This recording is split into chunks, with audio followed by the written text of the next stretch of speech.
Here's a real fun thing for everyone to do, listeners and you guys right now. If you Google your name, the Hedgehog, everyone has one. So you know how Sonic the Hedgehog, Tails the Fox, whatever. Everyone has a them the Hedgehog. Everyone's now got their phones up. It'll be some weird hand drawn, self-made character. Mine's awful. I've got two options. One's kind of goth and cool. I'm going to go with the goth one. Phil the Hedgehog is not good. I like mine. What's yours like, Gav? I've got like a grey, bluey. Yours would be done by a professional. Mine's decent. Mine's some jacked dude, bro. Yeah, but Sonic the Hedgehog. I've got other ones. That's what I'm saying. They're all just fan made creations. But yeah, guys, go home. Oh, I love this one. Anyone listening, just pull up your phone right now, type in your name, the Hedgehog, and just see what comes up. See what version you'd look like in the Sonic world. It's meandering movies, listening to Gary, Ryan, and Gavin. It's all about films, but goes off course. Will there be arguments? Of course, 'cause everyone knows their lives are dull and they have nothing else to talk about. Hello, ladies and gentlemen. Welcome to the Meandering Movie Podcast, where we talk about movies and review them. And this week, we're going to be reviewing your favorite movies, as promised. We're finally doing it, guys. And weeks ago. The problem was we were waiting for our fans. We were waiting for you, basically, and we had two come in, and then nothing for months. So we harassed you all, and now we've got a bunch. We're actually over inundated, which is a good thing.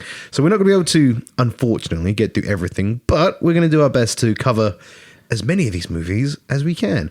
I'm your presenter. What do I go by? You get pissy when I say main host. Presenter. Yeah. We'll go with presenter. Sure. I'm the presenter, Gary Copeland. I am Tom. The Traveller. The Riddle Man. Johns. I'm Tom. Tommy Gunn. I'm Ryan. I like every time you introduce yourself, you get more and more depressed as the weeks go on. The realisation of who I am. Fuck, I'm Ryan. I'm Ryan still. You're Ryan Sparkling. Yeah, see what I did. Never going to change. It was a still in sparkling water joke. Shut up, Gavin. Thank you. So yeah, this week we're going to be dissecting your best films of the last 10 years. Your favourite, least favourite. We'll mainly focus on your favourite because positivity over negativity. We're going to be we're going to read through these. For anyone that hasn't heard the last couple of episodes, we asked you to send in your 3 best movies and your 1 worst film of the last 10 years. Same thing that we pretty much did in our episodes. We did 10 and 1, I think, if I remember correctly.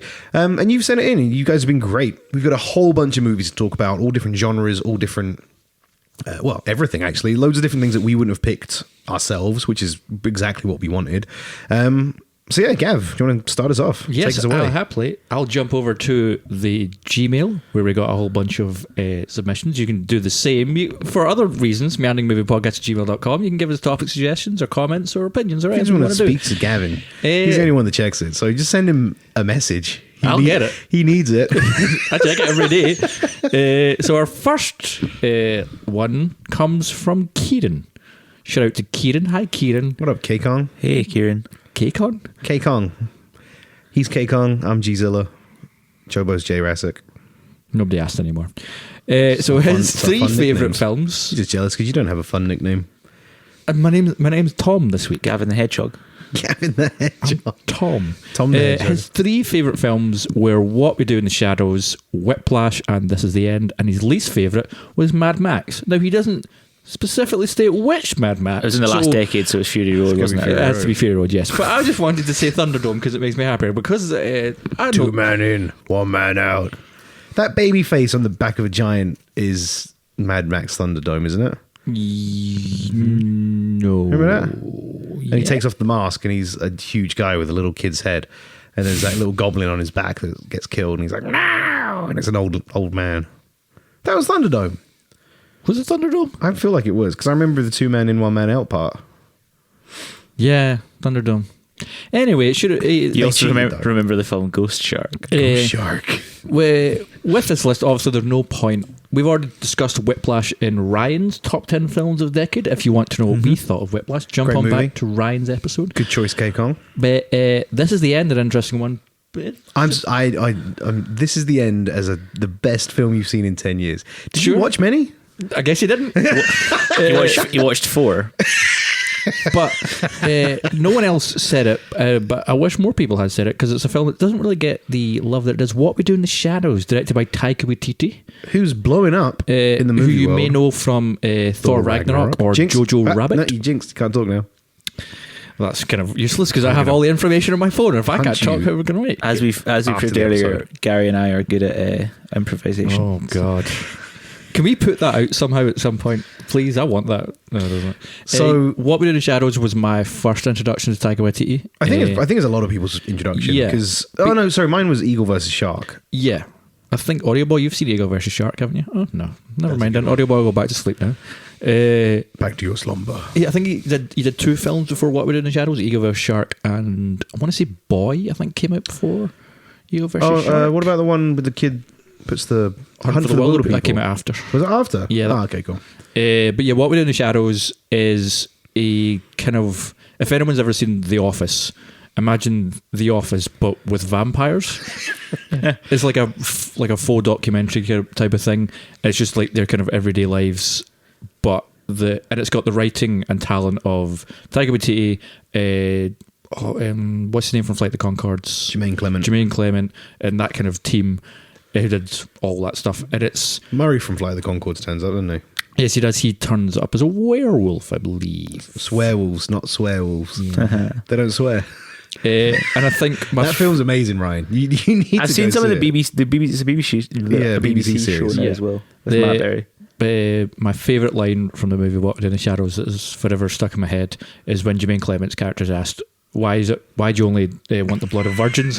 And it's like, well, imagine if you had a sandwich, you wouldn't want to eat it if you know someone had fucked it beforehand. It's like, yeah, that's a perfect example of why you'd only want to suck the blood of virgins. I also love the sight gag, the first sight gag of the entire movie, where it opens up, tells you they let us into their home and they let us record them. And Taika Waititi's, there's a coffin, and an alarm goes off.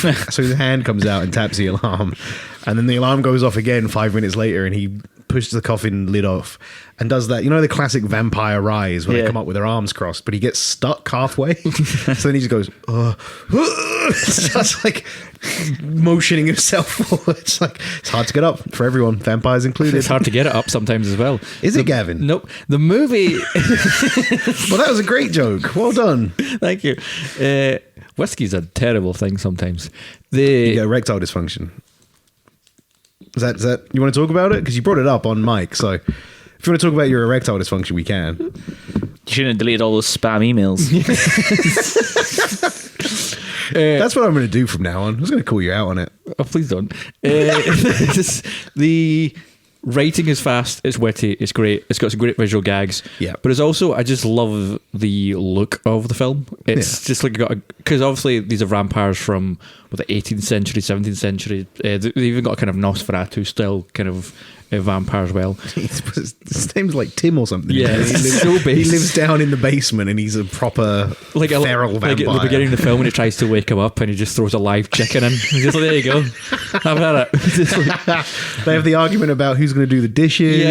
yes. But I did them 100 years ago. And he like pans over and there's just Also, fucking... they've got their human friend who's just the IT guy who just like comes along to things he's not a vampire or anything.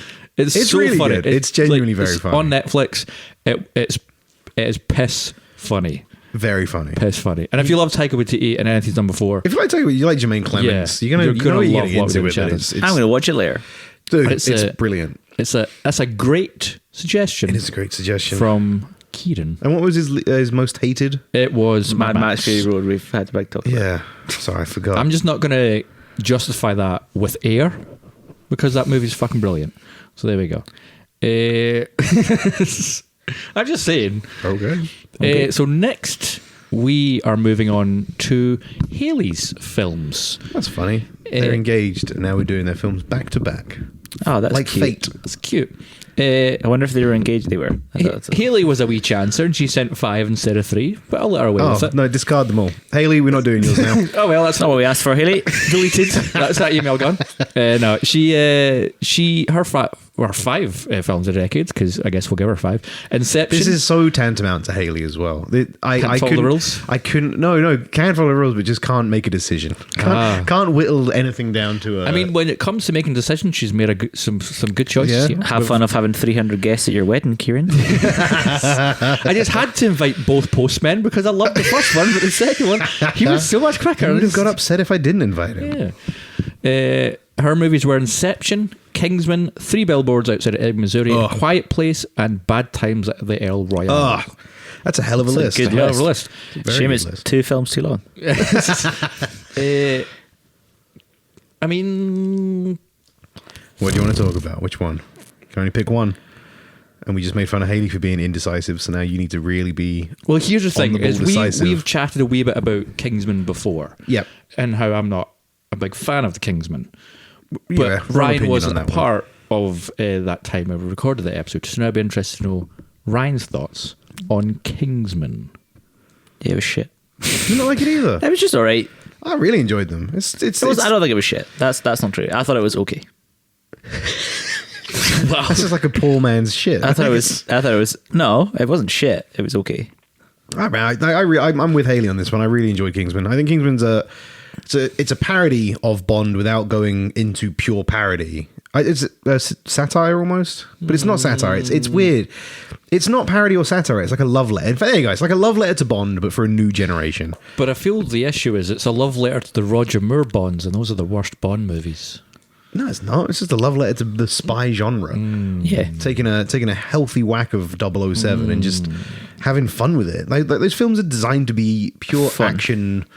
The thing Nonsense, about you Matthew Vaughn, not a great human being, but when it comes to directing action, fantastic. Like the action in Kingsman is like the kind of kinetic style where the camera moves with the action, like that scene in the church. Yeah. Everyone knows the scene you're talking Everyone about. knows the scene in the church. Freebird scene. Yeah, it's the movement of the characters with conjunction of the camera and the music involved. It's no one really does it that way. It's a really unique style he has to directing action, and I did love it. But since he's done it more, I'm kind of like, oh, I've seen this now. Yeah. It's like how I feel with Edgar Wright. I'm just like, oh, I've seen this now. You've been doing it for fucking 6 films at this point, But Edgar. it's their style and Wrap it's their it. thing. You seem to have this bugbear about directors having a style. Yeah. It's good to have a style. Evolve it. Don't just keep it the same all the way through. It's like you walking into a Picasso exhibition and seeing the next one with like a See this disproportionate facial features. Like, fucking hell, Pablo, change it up. Jesus. But I want to give a shout out to Bad Times at the Air Royale, because that is a movie that, That was very nearly on my list. yeah, it's so good. Such a Did good not movie. get the attention or the appreciation that it deserved. And has one of the best kind of villainy roles from Chris Hemsworth, where he just eats up I think every Chris scene. Hemsworth's best role. Yeah, 100% is the best on-screen performance. Just like, And I do love Jeff Bridges. Oh yeah, I'll Yeah. usually give Jeff Bridges it, but Chris Hemsworth snatched it up. and John of Hamm course, too. Audio Boy and his obsession with John Hamm, he'll take anything that John Hamm's in. So John's Ham's in. John's Hams. But yeah, it was a shame that 3 Billboards, that Bad Times at the Royale didn't get more attention. And thanks, Haley, for bringing it back to our attention. Yeah, cracking list, Tales. Thanks. Also, her worst film was Mortal Engines. Oh, That's fine. Nothing. I'm needs to sure be me and said. Hale have seen that together. Excellent. And I came out of that with her and just went, that was one of the biggest piles of shit I've ever watched in my entire life. It was the biggest box office flop of last year. Was it? Yeah. Well, there you go. Good. It's based off of a teen, like a young adult novel. So it's based in that kind of genre of book. Yeah. And it's one of those films that you can tell as a book, I'm sure it works perfectly. On screen is just over trite, horrible, cliche tween bollocks. It's like- so grim to I'm watch. sure in a graphic novel format, it's cool, like Hellboy or something like Yeah. that.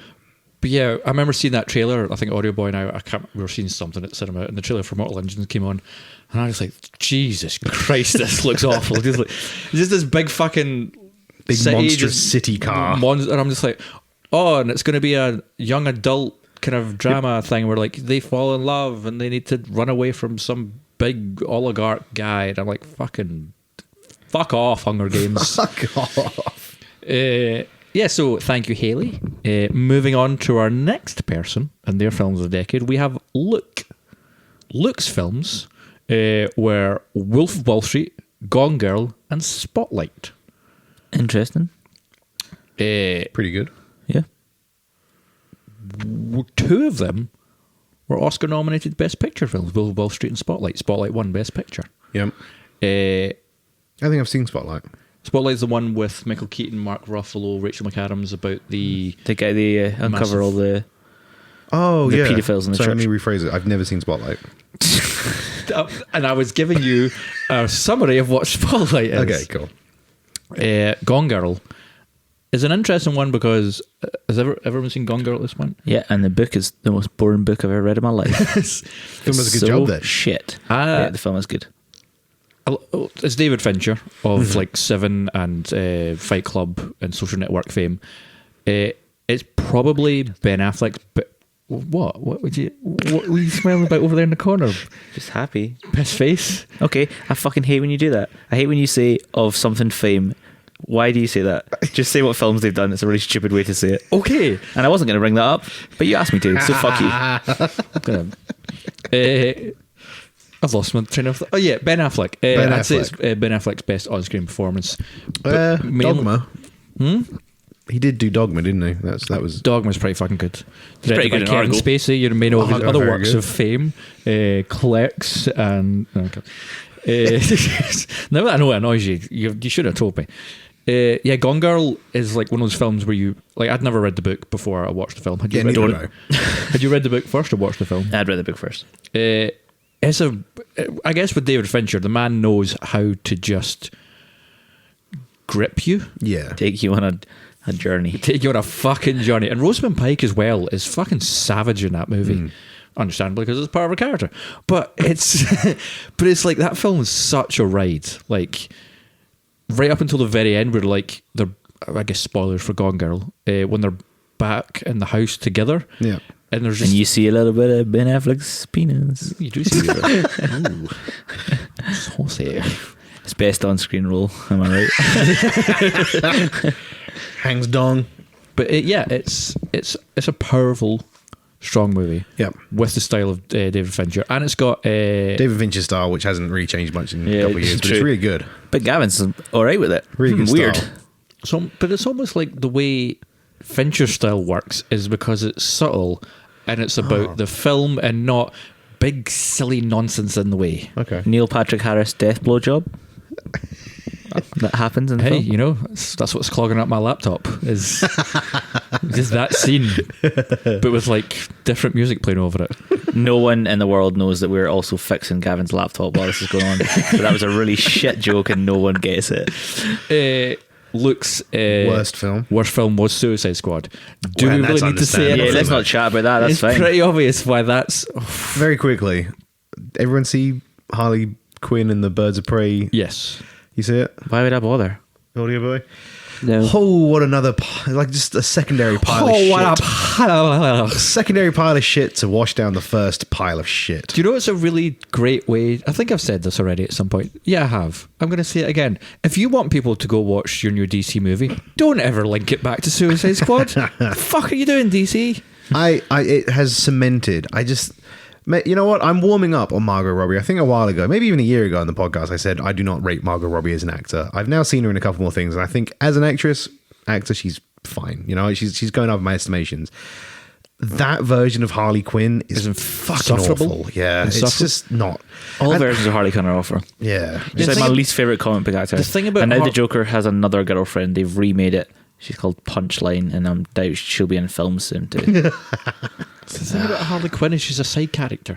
When she Yeah. would show up in the video game, she was there for a wee bit. She was annoying. You defeat her, she'd go away. You don't want an hour and 50 minutes of her narrating a fucking egg and bacon sandwich. Blow my brains out. Next on our wonderful list of beautiful people who sit in films, we have Hannah. Hi, Hannah. Hey, Hannah. Hannah who? I don't know any Hannahs. You don't know any Hannahs at all? Don't know a single one. Can't think She's of a Gary's fiance. What films did she pick? Hey, babe. Her top 3 films of the decade were Spider-Man Into the Spider-Verse. You've chosen well there, fiance Yes, wise. I have. We watched it recently in 4K and it was fucking amazing. Still top of the list. I'm happy with that choice. It'll never Fair. go away. Next was Booksmart. Fucking Excellent great film. Yeah. So good. Check her out. I'm not going to say anything. I've told her well. And 3 Billboards Outside Ebbing, Missouri. Another excellent film. Another great movie. Of See? these 3, we've not had a chance to talk about 3 Billboards yet. I think that's the one, right? We have- Enthusiastically want to talk about 3 Billboards. What a movie. That is so good. I think me and Hannah walked into that film blind. We went to the cinema. I did also, yeah. It was like 2:00 and I just went, I only just film covered my eyes and... well, no, that was like the only film we can see is this one, 3 Billboards. I don't know anything about it. Should we just go see it? It's, kill 2 hours, might as well. She said, yeah. Walked in, and then I walked out with my mouth hanging open. Just, I can't believe I almost didn't see that film because I had no fucking clue what it was. It was so good.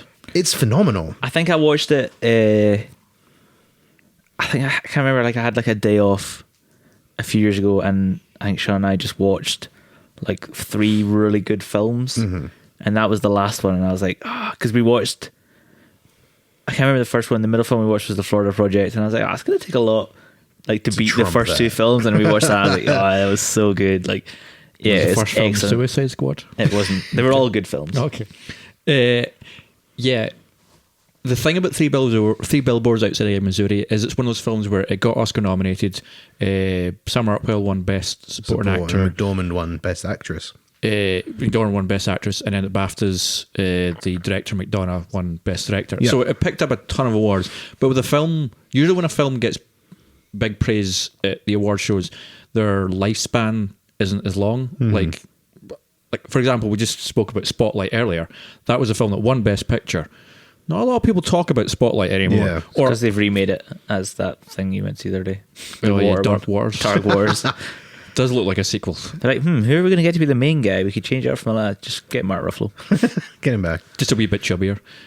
I mean, Argo is another perfect example of like a movie that won Best Picture. No one fucking talks about Argo. Yeah. But I think on a consistent basis, People talk about 3 Billboards at Ebbing, Missouri just comes up a lot. And I think it's just because you've got the situation for Frances McDormand's character, which is her daughter was Brutal. brutally raped and murdered, and now she's on the warpath to find out who done it. You've got the She character blames the sheriff. You've got Woody Harrelson is good in it as well. Woody Harrelson's Harrelson's phenomenal. sheriff character, and the arc that character goes on is fucking, you don't see that coming. Heartbreaking. And then Sam Rockwell's arc. character, holy fuck. Because you just hate him. You just absolutely hate him at the He's an beginning. awful piece of And shit. he goes from black. I think we spoke about this before. He goes from black to a morally grey character. Idiot. It's not. Yeah. He's not a good guy at the end No, of the film, but that's- he's slightly better. Yeah, he's more on your side baddie. Yeah. But that's the most, I think, enriching element of that film is Martin McDonagh, the director, and his team thought, fuck it, let's try and take this awful piece of human shit and redeem him somehow. Yeah. And by the end of the film, you walk out and you're just like, I don't know how to feel now. Yeah, like very true. Because you're so just like, I feel this way about this character for so long, and then near the end, it's just like, and flip. It even fucks you on the rewatch because you rewatch it and he's a shit at the start and you're like, I know what's coming.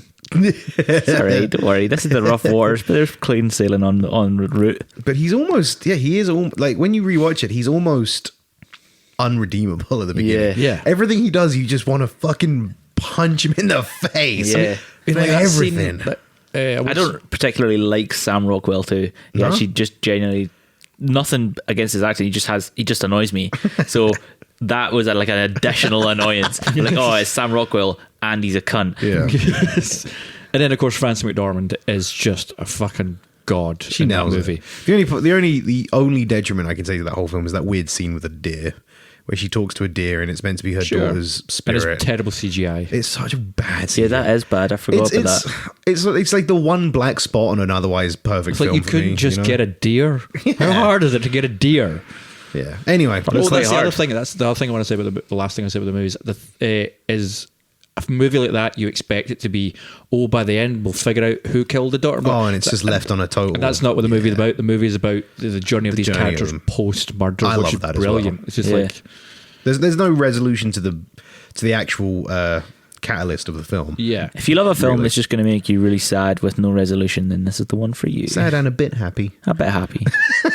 And Hannah's worst film of the decade brings us back again, Mortal Engines. So there we go. I said her as well. Two people said Mortal Engines. So you might be getting a picture, folks. Don't watch Mortal Engines. watch Mortal It's Engines. fucking terrible. And moving on, don't watch Booksmart. Sorry, I'm going to Next just we say have- one more thing about Mortal Engines. It's come up again. In the film, the main character's a young girl. She's the main tweeny character. She's getting hunted by a robot Nazi or something like that. I can't remember too well. Who is powered by the soul of a dead guy who's the villain. Can I guess? Go on. Is a dead guy her dad? It turns out the soul of this evil. The reason he's hunting her is because he's the father. It's not the dad; it's the father figure. You were close, but and then she has to sacrifice him, and in the last moment he lets her sacrifice him and goes against his programming. Is it much like the same kind of art for Sam Rockwell and Three Billboards it is really? At the end, you're like, I don't know how to feel about this robotic man. This immortal robot man. My true predictions were going to be either her brother or father. Glad I went Your for father was a better shout. It's fucking terrible. Don't watch it. Next up, for our favourite film of the decade, we have Jono. All right, Joe Jay Rassick. How many other names? Bad, because you guys have got like kaiju names, but he's got just Jay Rassick. It's hard to come up with ones. Yeah, it's a Come up shame. with a kaiju name that's a J. The only kaiju I can think of is that Jet Set man. What's his name? Jet Panther? Jet Jaguar? Jet Blue. Fly Jet Blue. You know Jet Jaguar? Yeah. Yeah, he's like a Joe big... Jet Jaguar, done. No, but it's got to be first letter hyphen something. Joe Jag, Jay done. Rassick works. Hannah Banana, Hales or Webhead. Why Webhead? Because her surname's Haley Webb, so Webhead. I went to a different place with that one. So Jono, Where did you go? His movies of the decade. Where did you go? Hey Gavin. I wouldn't be. No. Hey Gavin, where did you go? Keep it in my head. It's safer there. His movies of the decade were Baby Driver, Parasite, Good film. and Star Wars Episode 8, The Last Jedi. So very quickly, Parasite came out 2020. 2020. Yep. Jobo. So Jobo's favourite movies of the decade were Baby Driver and Star Wars Episode 8, The Last Jedi. Good choices, buddy. We can also talk about Baby Driver. I just want to say, bold to go for Episode 8, The Last Jedi, knowing how hated it is by so many people. I know you're a fan of it, Gary. It's a good film. Great film. Ryan, you... Didn't watch it to the end, can be arsed. doesn't rate it as a film, and I find it to be a film with a lot of issues. But I watched a thing on YouTube that just said what happened in it so I could see the last one, okay. which was shit. But I It wasn't mean, worth it, was it? what Jobo says here about just how visually stunning the film is, I have to agree with him. It's a beautiful film. Cinematography's on point. It's a beautiful film. Also, the idea of it tries to go against the whole like Ray's parents have to be such and such, and Kyle has to do this. Circumvents every one of the boring, cliched plot lines that J.J. Abrams set up in. But it also tries too hard to subvert them. Where it just felt like it was. That's because it did the right thing. Because, like no, you know what? If Episode 9 came out and it was great and it went back on itself and it fucked Last Jedi into the bin and everything was amazing, fine. You know what? That argument would hold water. But we got exactly what J.J. Abrams wanted from his first movie, and it was a fucking pile of guff. So I'm glad that Rian Johnson tried to do something different, I mean, and I'm gutted that Abrams got brought in because of all the fucking whining Star Wars fans. Shout out Andy Jameson, who still looks like Ryan Johnson. I say every time he's brought up. I do feel that now, having seen Episode 9, it has painted Episode 8 in a better light for me, but I would have to go back and watch it because I've now got those rose tinted glasses of remember that great scene, but I'm actually like, if I watch it from beginning to end, it's probably still going to be a bit of a mess. But if anyone learned anything from when we did a review of Episode 9, I don't care about Star Wars. Star Trek's better. But Baby Driver is the film I want to talk about because obviously Audio Boy over here saw the movie how many times in the cinema? 5. 5 times in the cinema. Audio Boy went to see it, and I saw Yeah. it, your 4th or 5th time was when I saw it my first time. I've seen it 3 times. Second. Great movie. I love how the style has changed from the director. The director's style is so different. It literally hasn't. It's also got our favourite actor in it, Kevin Spacey. Shout out, big love. I'm kidding. No, it's got Gav. it's got everyone's favourite John Hamm, Jamie Foxx's performance in that. Jamie Foxx is very good. Fucking real solid. Bernthal's in it for a bit. John Bernthal. I love John Bernthal. Shout out. He's in it for like 2 seconds. Ansel Elgort is the plain white bread that he exists. The girl who's in the Sky advert. What's her name? Can't Lily remember. James. Lily Lily James. James. Yeah. with the most forced, terrible love story I think I've ever seen in a movie. It has also Baby Driver also has that weird fourth act where he, rather than just getting sent to prison at the end of the movie and her saying "I'll wait for you," he then comes out of prison and there's an extra 15. Or does he? Oh, yeah, It's all in black and white. It's in his head. What It's him imagining it in Yeah. prison. is it? Yeah. I didn't get It's that. left up to the viewer to decide. I remember sitting through that last 15 minutes. No, it's not 15 minutes. It felt like 15 minutes. I remember sitting through that last 5 minutes and maybe just going, what is this? They should have just ended in the, like, once he got arrested. Would have been Yeah, I fine think there. the tone changes in the film aren't seamless. Yeah. It goes from kind of like, It's almost like Edgar Wright's a clumsy writer / director. Almost. almost, but not really. Yeah, just the tone in the middle changes drastically, and it could have just been a little more seamless. But yeah, Well, It Jonah happens. But it's a great film outside. Everything else. all Jonah things was saying that considered. It's a technical masterpiece. the score alone It is. was should warrant it deserving of best of the decade. do you mean But- score or soundtrack? Score. Score. No, well, I probably mean soundtrack, I actually. mean soundtrack, but No, you know, no, I'm but- just going off what he said. But it doesn't matter. But he said, but the soundtrack, there we go, in tandem with the editing and the action kind of style was another reason why the film was great. And it's agreed. It's like, as much as I would like to shit on Edgar Wright's and his style, the film's still a lot of fucking fun. Yeah. Like that chase scene. The whole film is chase scenes. Which one? Thanks, guys. The film was actually made of chase scenes. the chase scene after like the main big heist goes down and he has to like And he fuck- fucks John Hamm off because John Yeah. Hamm's... Yeah. and he has to like fucking He loses bolt. his iPod, doesn't he? And he gets Yes. the beat that he needs from his heartbeat. Yes, Fun fact, if you haven't seen that. it's a film again. The word I like to use when it comes to Edgar Wright's style of editing is kinetic. It moves. Wow. And then Jono's worst film of the decade. Thanks, Ryan. Thanks for that little hand gesture there. I just want to, just for our listeners at home, if you ever hear Gavin say something slightly more wanky or like prestigious than the rest of us, and then I giggle, it's not because of what Gavin said, it's because Ryan has 95% of the time made a hand wanky movement. Like, yeah, very good, Gavin. I also do it subtly, so like I'm not belittling him on mic, but then he brings it up anyway. So, like he shoots himself. But just so you know, hey guys, an insight into our podcast review. In his defense, he shoots himself with my gun, but he still shoots himself. Stop loading it. It'll be fine. Load the gun, kill Gavin, Yeah, shoot him in the Jono's head. worst film was Flatliners. I'm assuming not the Never seen Keith it. Sutherland one. No, but the He's in it, though. The remake. He comes back for the remake. No, well, yes, he does, but they make no reference to it. He doesn't play the same character, and he's never mentioned by name that it's the same character from the original Flatliners. So, as far as you watch the reboot of Flatliners, Keith Sutherland turns up. Is just a random guy that teaches them about flatlining and then fucks off with no like backstory or context, unless you've seen he's the- Flatliners. In which case, it's more confusing because then it's just. Wait, why are they not referencing that Keith Sutherland's done all this? So he's the character that I love in movies like that, where he just comes in, dumps exposition to the young characters, and then disappears. Fucks off. But if they'd made reference, like, how do you know all this? Oh, well, me and my friends did it back 20 years ago. Fine. But he comes in, dumps exposition, fucks off. Why were That's they? it. Why didn't they just connect it back to the original? They were trying That's a perfect to. response. Thank you, Gary. Keith Sutherland is probably as well one of the only You went people Brian who Blessed there. has come back for the remake as like an older gent, Yeah. and is thinner, in like the future. Because what I read about it, because that confused me the most, what I read about it is that was the plan. He was going to be the same doctor. They were going to reference it by name, and he was going to tell them that's what he did. But they just cut all that. So they had it all, but they just decided to get rid of it because they didn't want to link it back to the original. Maybe they're like, oh, a younger audience won't understand this. It'll confuse them. but So let's then get rid why of it. leave the Keith Sutherland character in? It's just the most confusing They could put him thing. in the trailer, maybe. No, he wasn't in the trailer. Oh. Because it was a surprise when he turned up. I I have went, oh, no wow. clue what they were thinking over there. But yeah, Joe, just, I know how much you hate this film. I'm with you. It was absolute dog shit. For a little while, I used to go into films and at the beginning of the film say something which was utterly preposterous because I thought it would be funny. So I'd sit down at the beginning of Spider-Man Homecoming and I'd whisper very loudly, "Oh, I heard Spider-Man dies at the end of this film," just to be a dick. And I said it about Ellen Page very loudly. "Oh, I heard Ellen Page dies at this film," and then she did die, and I must have ruined everyone's fucking movie that day.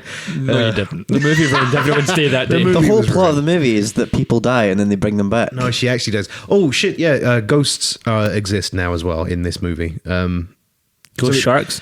It ghost sharks, but it also brings in ghosts. The film's a clusterfuck. It doesn't. It other than name, it does nothing to preserve Flatliners. And to be That's the original. worst as well. Loads of films are doing that. Like, from what we could see from the Mulan trailer, it's got nothing to do with the original. It's Yeah. basically just using the name Mulan to. Well, they've gotten rid of the love interest commander, so he's not the love interest anymore. Because a There's woman now- but don't it's- need no man. No, but it's not like the villains are different. The idea is different. it's the- You're there's not the even sure female- she has to pretend to be a man to get into the army. That's not mentioned at any point whatsoever. There's the female Hun, who's the main bad woman now. She's a witch She's a who witch. could turn into Sparrow. I think it's a Kestrel. I was putting Her it down. talking dragon sidekick doesn't exist. Misha. Eddie Murphy got kicked to the curb. Yeah, like- these guys got me scared to death.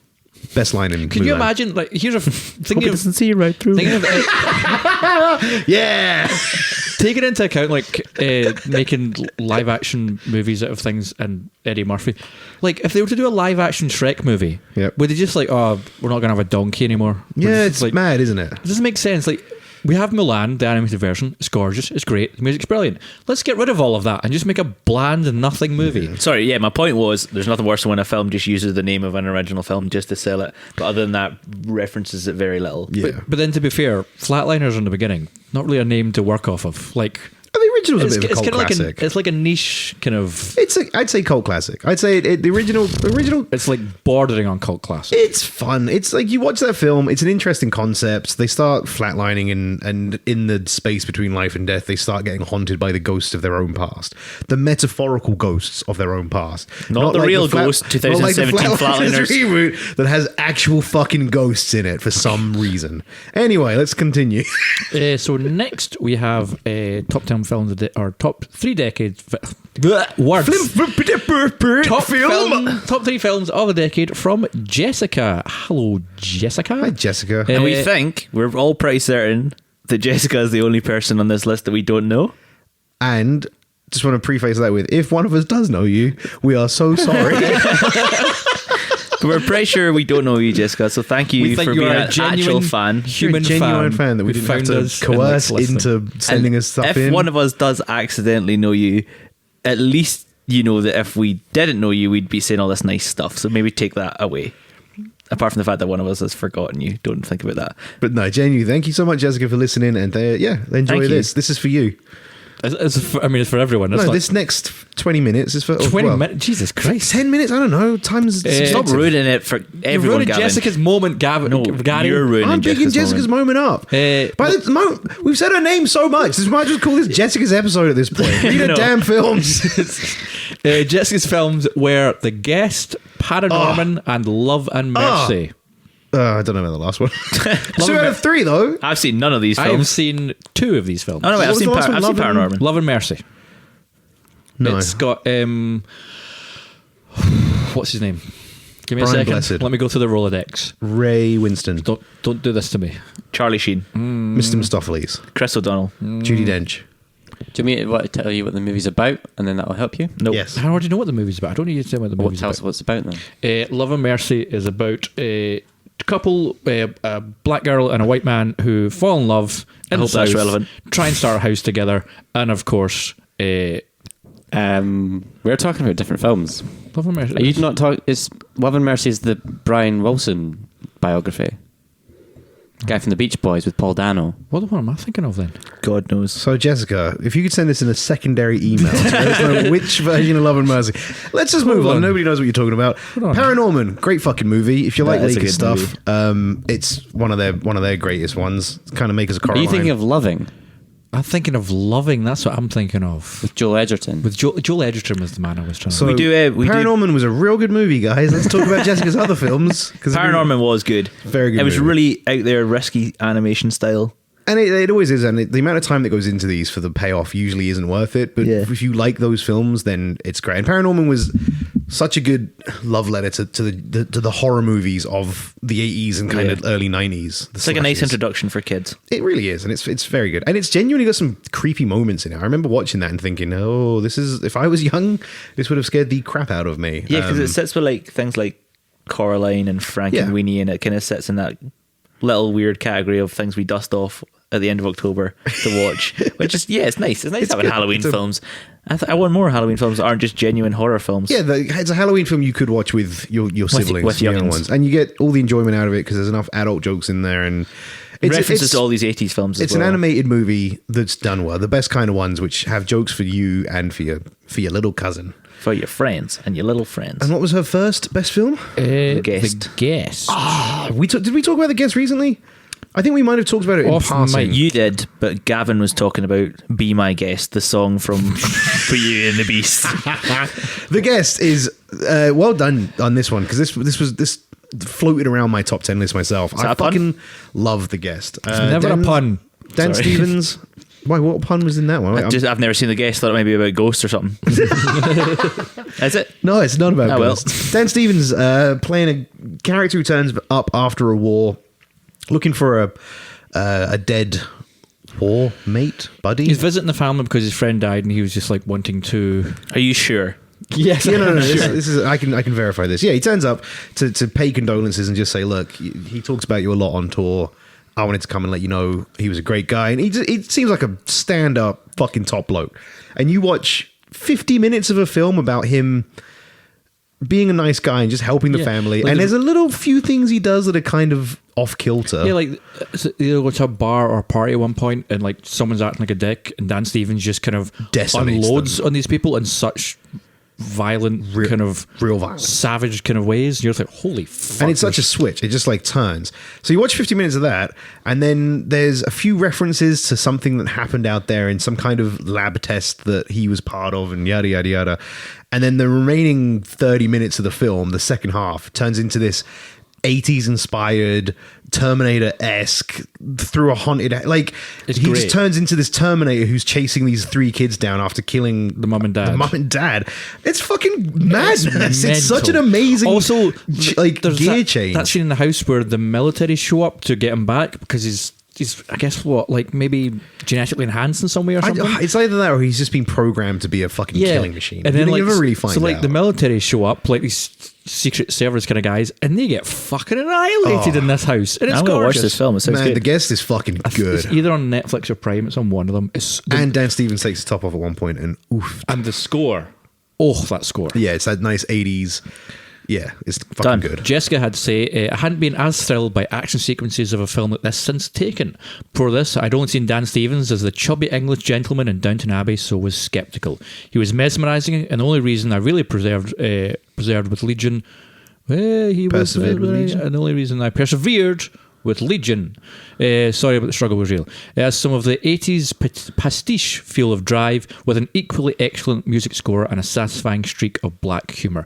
Was more happy to convince others to go and see it at the cinema a couple of times for the pool table scenes alone. Thank you so much. We got a genuine fan who not only has sent us in films but took the effort to write why they liked them. For example, for Paranorman, she said, beautiful film and a new style of stop motion I hadn't really been that impressed or excited by in an animated movie for a why while. can you not read? We all love Wallace and Gromit, but this was a whole lot different. Leica has given us gorgeously animated tales that balance comedy and moments of effective horror matter. Gave me goosebumps like the first time I saw Nightmare Before Christmas as a child. Just a very captivating watch. Shout out to Thomas Barber who fucking hates Wallace and Gromit. I also What? don't like Wallace and Gromit. What?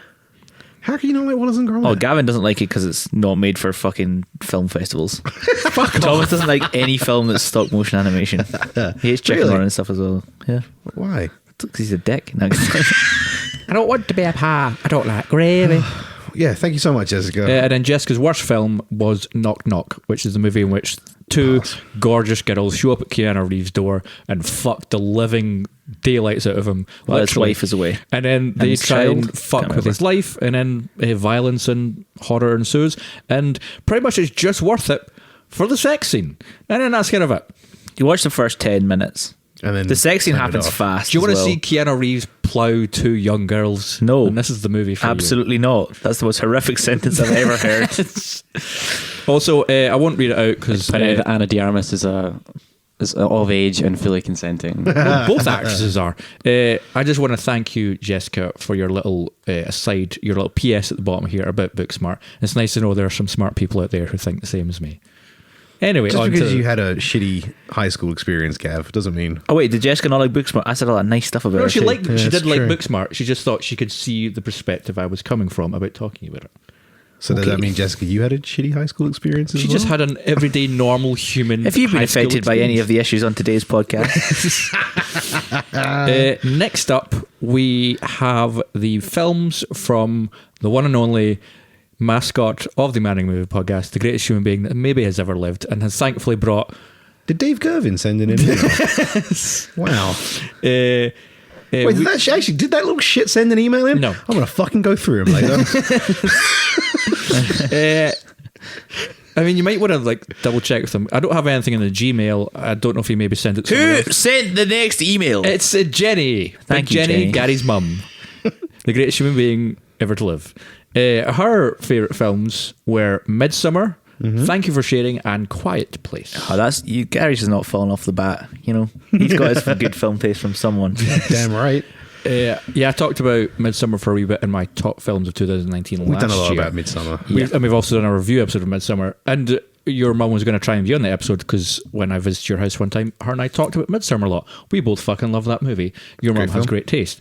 Thank you for Does have great sharing. I have not seen. Has anyone else seen Thank You for Sharing? I've not seen that. Well, thanks for sharing that one with us, Jenny. And next up is Quiet Place. I which will is- say very quickly, Mum has been asking me for months To watch. sit down and watch that film with her, and I keep saying, "Yeah, I will, Mum." Yeah, but- Mum, this is my promise to you. On episode, I will. We will watch all Thanks for come Sharing. down and watch it with Yeah, you. let's all go watch Thanks for Sharing with my mum. Yeah, done. Jenny, We'll just all so be you know, there. there's at least been 3 episodes of me giving lists of films for Gary to watch, and he's never watched a single film I've ever told him to watch. I mean, So- we're singling Gary out, but I haven't watched him either. Yeah, but like when it comes to 2018 best of list, 2019 best of list, and I'm my gonna decade, get round to them. No, you're fucking not. I've still got the list in the house. I'll do that. Where I'll is at least it? do the best of the decade. Where's the list in the house? It's on my work computer. I will do the best of the decade. I promise. I've got your list from when you wrote it, and it's really good because it stops me getting rings on my coffee table. A Quiet Place I kind of want to talk about because we've never really talked about A Quiet Place and what our thoughts are on A Quiet Place, seeing as there's a sequel coming out. Quiet Place 2's on its way. Quiet Place. Best family to go on a road trip with. Oh yeah, that's a shout. Yeah. They don't make any noise. Quiet. Yeah, it's a great film. A really good film. The lack of dialogue for the first It's a show 40? don't tell experience. 40 Yeah. minutes. 40 minutes. Till they get into that bit under the ground. Yeah, and even then it's minimal dialogue. Yeah. And it's a really nice, one of those really good films. We've said this previously that it doesn't give you all the information, doesn't give you all the answers. These creatures. Until the end, when it just kind of gives you too much information, you're like, Jesus. I can't remember what happened. Remember, it's Maybe just got I like a whiteboard up on the wall, and it's just like kind of explains, and there's newspaper rippings and Oh, stuff. And they all yeah. it just kind of lays everything out. You're just like, I didn't need to know any of this. I was, Well, we're getting a sequel that has flashbacks in it, so. yeah. And I think Big John's character was a police officer. John Krasinski. I don't. Because he talks to an officer as if he's an officer. Yeah. A little bit. Oh, okay. Because it kind of makes a tie to the why would he have all this stuff? Yeah, Detective yeah. kind of stuff. I mean, shout out to fucking John Krasinski, who'd only directed one movie before this, comes out of nowhere, and then kind of gives us a really unique horror experience that Yeah. just fucking. Shout out to John Krasinski, who's just come on so well from The Office. Yeah, he looks Guy's smashing good. it. Yeah. And he married Obviously- Emily Blunt. Yeah, and obviously Yeah. the chemistry on screen is amazing. Like, what it's like your husband and wife, so it's obviously like going to be good. But sometimes that doesn't work amazingly well. But they do really well It together. doesn't work For really well example, for actors and actresses who don't really love each Brad other. Pitt But and clearly, Angelina Jolie. John Krasinski and Emily Blunt fucking Shout out to love their each other. love, Shout out to your love, guys. Also, because they're obviously both listening to this podcast. there are quite a few scenes that stand out in that movie, but I think the one that makes everyone just recoil in the seat is when Emily Blunt steps on the nail. Oh, God. walking down the stairs. Oh Silent my god! scream. Well, and obviously all of us guys thinks that's the most painful thing in the scene. She's in labour when she's doing it, which I imagine is way more painful. This is true. But we're all like, "Oh my god, she stood on a fucking nail!" as a child is coming out of her. Also, I mean, it's a great point. But getting kicked in the balls is worse. I don't know. Oh fuck! We don't have time for that argument. But the scene that I think is like the most kind of emotionally just destroying. Squeeze a mango out of your dick. I'm pretty sure that is the equivalent of having a baby. That was a watermelon. Oh, watermelon. Okay. I'll give it a go. Let's move on. Sorry. Is the scene near the end where it's like John Krasinski has to, spoilers for A Quiet Place, He's dead. has to sacrifice himself for his kids, and he's just like kind of doing sign language to say like I love you and stuff, and then just starts screaming, and then the camera cuts away to the kids, and he just Is it not? Do you hear him scream? he screams, he just kind of goes and then like it Runs. cuts away. I'm sure you hear him. You don't know if he dies though. I mean, trust me, The things are made of claws, but he might have missed. the design of the monsters ain't great. I like it. It's standard monster movie stuff, though. You, It's- like when you don't know what they look like, and then when you see it, it's never going to be as good as you want it to be in your head. Like that's True. the one thing that I really loved about the film Bird Box, the Sandra Bullock one that came out last year. You literally never see. You never them. see the monsters in it, and they had them. Because they didn't have the money. So No, they were there. The monsters got made, and they were put in the film. They looked like massive babies. It was really weird. Yeah, but they were just like, nah, we don't want them. because they thought I just it works better remember without seeing Yeah. them. the monster from A Quiet Place looking like the same monster from Stranger Things, and I was like, why are we just doing big gangly things with teeth faces? But it looks like, see that bit when like the wee boy dies right at the start? Again, spoiler. When it's bounding through the Fucking forest. yeah, that's fucking scary. I mean, like Proper just the scary. opening to that movie. Like, if you'd never seen the trailer and you just walk, like, there's so much I could say.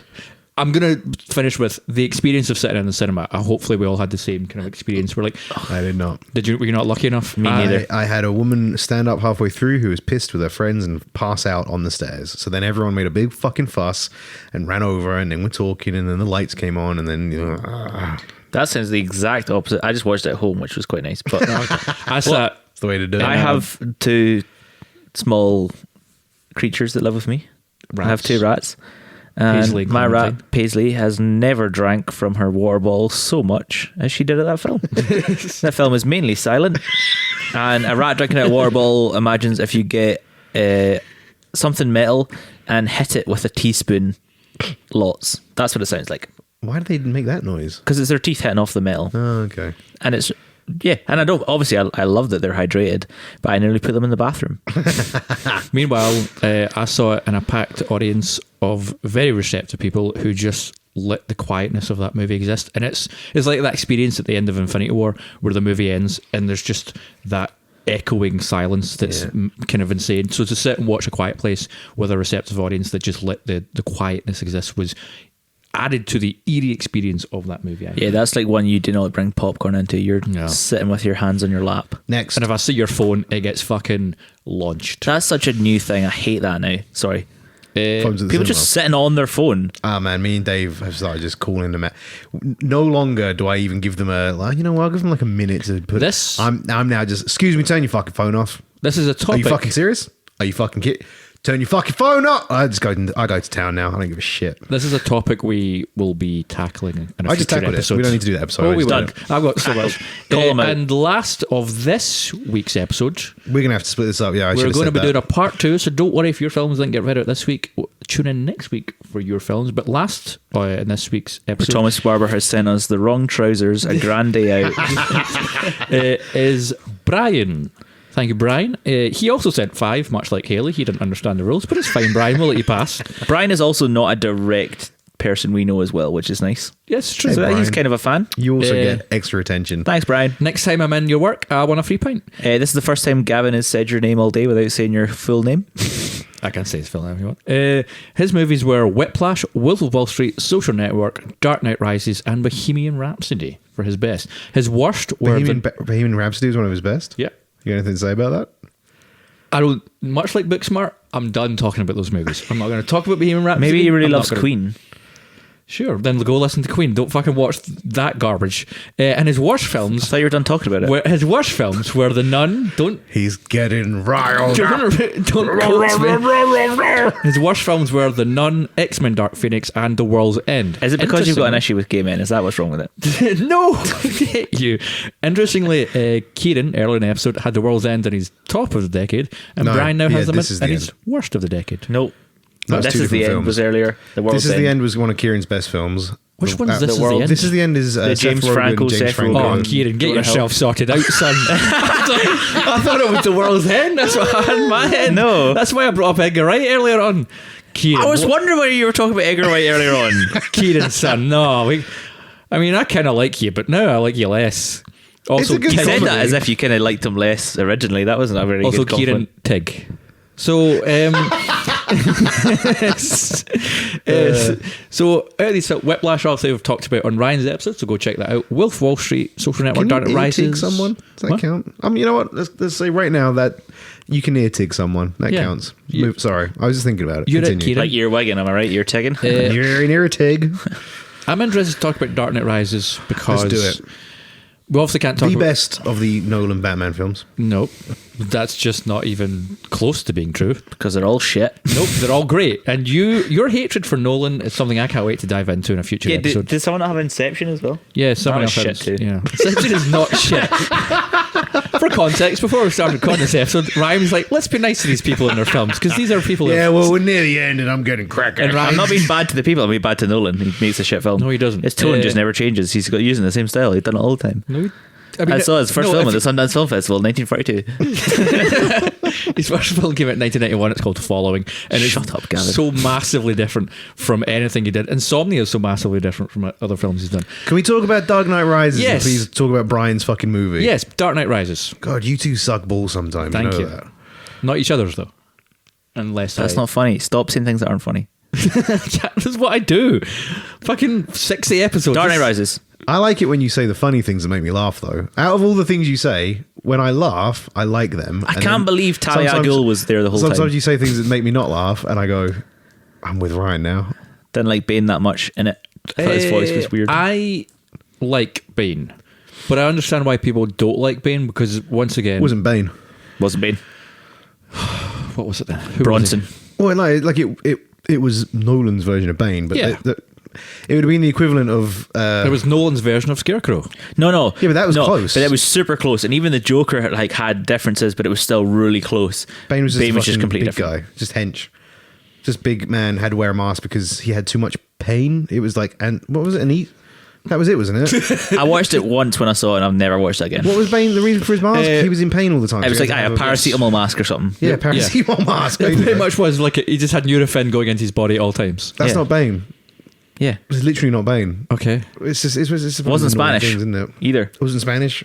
Didn't have a. I think I've Wasn't said raised this- by nuns. I think I've said this before on an episode, but Tom Hardy molded the voice on old-timey boxers from like the 1920s. That's not Why? a good. Well, yeah, why? Because it was an artistic choice that he went for. Oh, it was the wrong choice. I mean, it would have been better than fucking Tom Hardy going, "Oh, I'm here to fight you as a Bane. I am Spanish." Or they could have picked a Spanish actor. There's loads.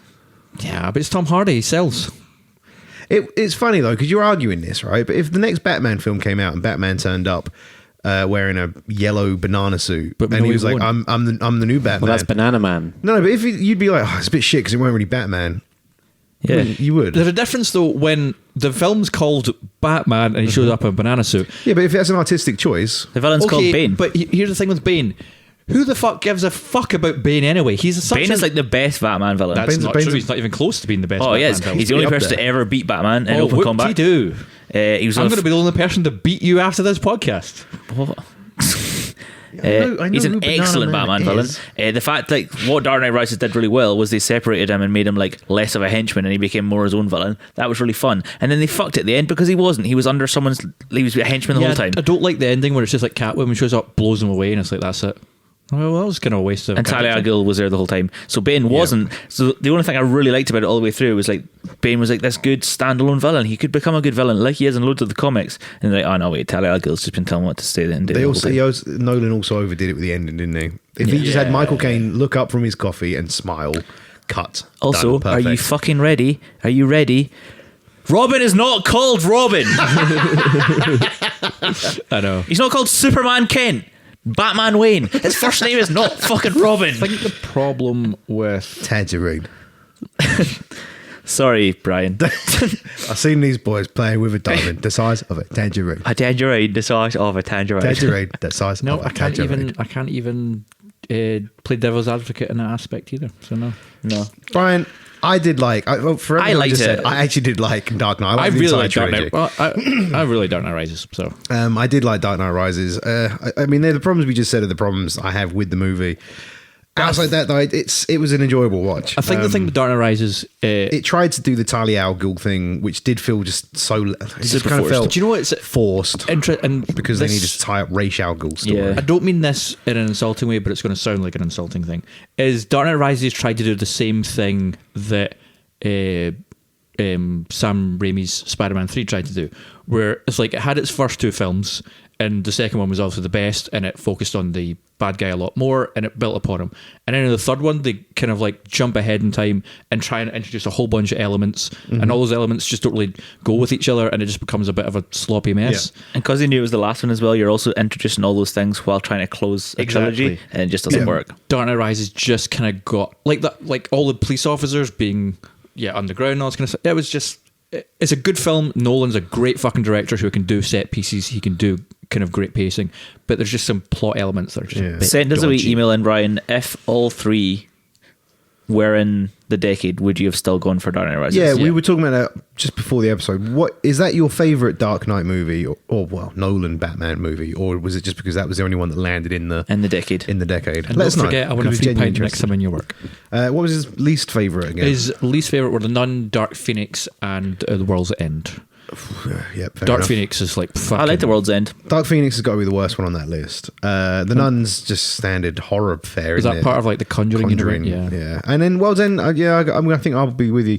It's my least favorite Cornetto trilogy film, but Yeah, but it's not a bad film. It's not a bad film, so I think I disagree with you on that one, Brian. Whereas Dark Phoenix is like pure, just It was just waste gash, of what a wasn't waste it? of everything. Sorry, Brian. You really took the time to email us and we chat on everything you said. Sorry, man. That's not You true. had some good films. Like fucking Social Network and Yeah, enjoyed- Whiplash. Great movie. Like I enjoyed all your Whiplash. other films apart from Dark Knight Rises. yeah. That's Right. us for this week. That's part one of our two-parter on listener submitted films of the decade. So And so as Gavin said, next week we will be talking about the other bunch of emails we've got. So if you're listening to this and you haven't sent in an email and you'd like us to maybe, well, I'm just saying, it's they've got time. They've got another week now. If you'd maybe want us to give us an email, we might talk about it next week. Gavin's shaking his head because apparently he doesn't want you to email. no, I him. want you to. It's just they don't have time. Who doesn't have time? Who doesn't have time? They don't have time. Why? Because They've got a week. okay, sure. Yeah.